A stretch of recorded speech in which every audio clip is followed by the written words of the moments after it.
Luke, writing under the inspiration of the Spirit and going off the assumption that God doesn't choose words arbitrarily, that God, the Spirit, chooses all of his words intentionally, that what the Holy Spirit wanted written is what Luke wrote, notwithstanding that there probably were some copyist errors here and there, some manuscript scribal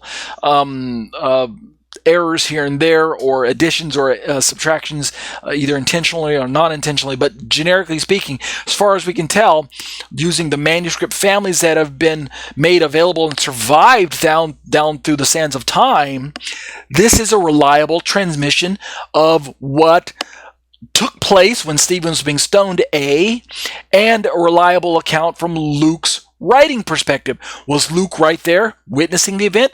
I don't know. I'd have to go back and look at the chronology to make sure.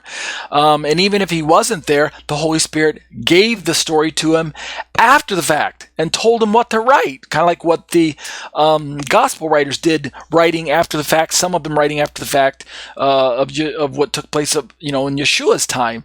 Paul writing after the fact about certain events of Yeshua. Moses writing after the fact about what happened in creation, right? I mean, here's another case in point. Moses wrote that in the beginning God created the heavens and the earth. Stop.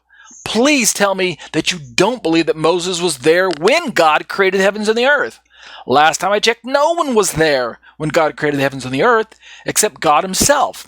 Maybe the angels were there too, yeah. Yeshua, the Word made flesh, the Word eternal was there. The Holy Spirit was there.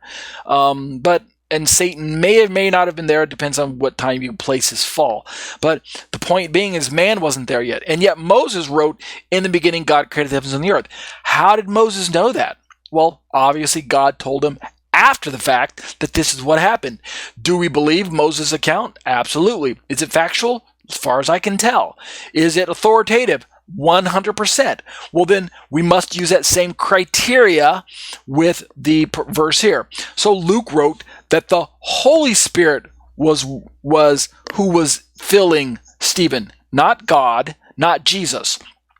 And yet Stephen looked into heaven and saw God and Jesus. He didn't see the Holy Spirit. He didn't look into heaven and saw the Holy Spirit standing at the right hand of God. He didn't look into heaven and see Moses even standing at the right hand of God. It doesn't say he, being full of Jesus, looked intently into heaven and saw the glory of the Holy Spirit. If we mix and match and swap around the titles, the persons, that disrupts the whole economic Trinity model. So this is the point I'm trying to make. This is the exercise we have to deal with. The Bible is authoritative, in case you're getting lost in my examples and things like this. This is exploring the Shema, discussions on the issues of Trinity. We're having discussions on the nature and functions of God in his nature, in his being, as one God, and yet in his revelation and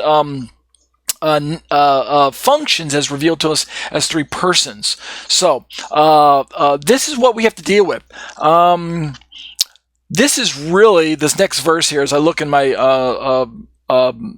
commentary, this passage in Romans really is kind of the kicker verse that kind of really disrupts the Unitarian model, in my opinion.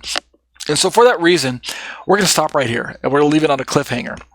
We'll pick this up next week with Romans 8, 9 through 11, where Paul just masterfully interweaves his understanding of God, Yeshua, and the Holy Spirit in terms of the Spirit's work inside of us as believers. It really helps us to understand this, answering the question of which Spirit dwells inside of us, who is inside of us. We don't have to think it's three spirits. It's one Spirit that dwells inside of us. But the language that the Bible supplies for us is so wonderfully rich and diverse and unique as to not allow us to simplistically say that it's only the Spirit of God, or it's only this impersonal force, or that's only the Spirit of Yeshua, or that's only the Holy Spirit.